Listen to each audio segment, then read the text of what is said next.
The meta overall of this season is better for us because it's so focused on the mid lane. We can play around Peppiinero a lot and he can carry our teams. Double kill over to Peppiinero. Dexter flashing away, hopefully to safety, but no, he goes down. Peppiinero!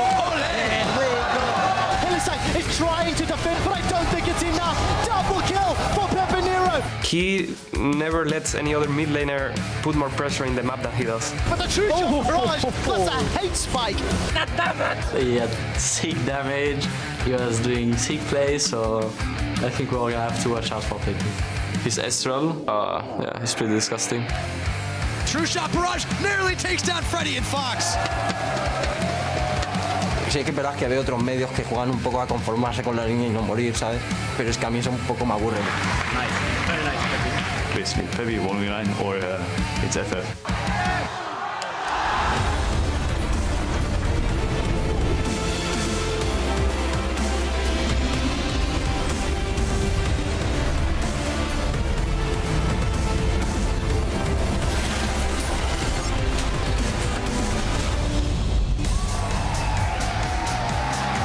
Welcome to week 8 of the European LCS Summer Split. We've got a packed house here in our studio in Berlin, Germany, as the league's 10 teams fight for the 6 spots up for grabs in the summer playoffs. As you can see, everybody is excited to be here. Our graffiti wall is as well. It's never leaving. It's gonna stay there. And the crowd outside super excited. Giants chilling a little bit in the sun, getting ready for the first match of the day. Now, Godfred in the end bringing the Godfred effect, as Kasing is bringing the Kasing effect to H2K still, as he's being talked to by his coach Prolly. I'm EpicSkillshot here with James Stress O'Leary and Trevor Quickshot Henry as we look at the 4 games each team has left before the summer end. So let's pick up right where we left off last week and take a look at the standings. Of course, still at the top of the standings, Fnatic #1, and then Origin and H2K behind that to complete the top 3. Then the Giants and the Unicorns of Love tied for 4th right behind them. So the only team that's guaranteed into the playoffs is Fnatic, that we've talked about already, but my eyes are squarely at the bottom of the table. SK and the Copenhagen Wolves,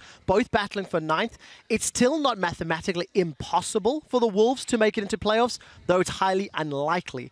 I'm interested to see whether or not Copenhagen Wolves can pull out some surprise last-minute wins to maybe climb into 9th and knock SK to automatic relegation. It will take a monstrous effort, though. And definitely. Well, we'll see. It's all about those playoff spots, so let's take a look at the hypothetical bracket, or actually the bracket is going to stay, but the teams are going to get filled in. Fnatic, of course, the only team that is locked in their spot, as they are locked in first. And in OG, they have to hang on to 2nd if they want to keep theirs. And after 2nd, the 3rd place team right now is H2K. If they can hold back the Giants and the Unicorns of Love and some of the other contenders there, they will face the 6th place team.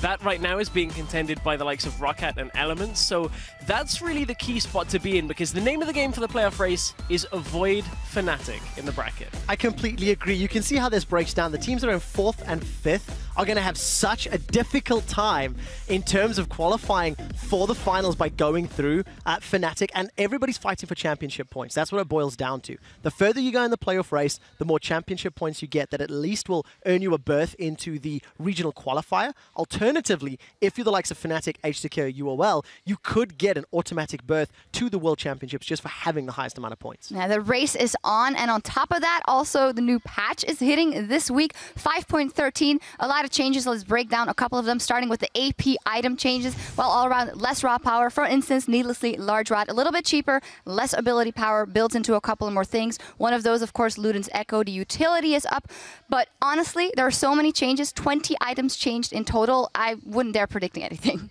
It's really difficult to, because we saw some Challenger games where not a lot changed, but one big thing that did shine through is just how much more powerful Rumble could become, at least from a numbers perspective, and we know how many players play him on the LCS stage. Right, and to carry on with the item point, one of the items did get changed in the jungle this time, Devourer. We're not expecting a whole bunch of Devourer play, but it's the attack speed-based jungle item. Now is going to give bonus on-hit effects when you have stacked it up to be the sated Devourer, and you get the Ghost Dog following you around. Other change that is kind of important and will affect a lot of games, slows no longer stack. So this means high mobility champions are going to be more difficult to lock down, and actually the value of hard crowd control goes considerably up. Yeah, it really does. Tom Kench is on this patch, not enabled. One other champion that did take a big hit was Kalista. We've taken a new approach to nerfing. The AD ratio gained from items has been made less effective. And this is to keep the core of Kalista the same. So it's still hopping, skipping, jumping, auto-attacking, rending to kill things. And that, in my opinion, means we're going to see the Blade of the Rune King Hurricane builds as a de facto and not see the likes of those Bloodthirsty into IH into Phantom Dancers just because of the decreased efficiency on those items. Right, but there is one key change for Kalista with the hopping and skipping and jumping. You used to be able to, while in the first jump from the auto attack throughout the queue, you can no longer do that. That will affect the laning phase a fair amount, and I expect to see that a fair amount in today's games as well. Yeah, definitely. But for the full rundown on patch 5.13, because it is a lot, you can also check out the VOD from PTL because Jad gave an awesome breakdown in his League of Learning, so go check that out. For now, though, we're going to look at our schedule here today because we're going to kick things off with the game of the week, straight into the action, and that will be Giants versus H2K. And this could determine playoff seeding. For H2K, they need to stop the slide. 1-5 in the last 3 weeks. Yeah, that was the first game, very important one at that, but they are all very important with the eyes on the playoffs. One of those also Copenhagen Wolves versus Elements, as you mentioned, so incredibly important for the both of them. Fnatic versus Roccat is our last game of the day. All around, a lot of action to be done here. Now, with so much on the line as we close in on the postseason, we also want to get your thoughts. Hop on Twitter and tell us, who do you think will grab a last-minute seat at the playoffs and why, guys? I'm jumping in first. I think Elements. They're not actually in playoff contention at this exact moment in time, but I think they've got one of the easier schedules going forward. They play both Copenhagen Wolves and SK.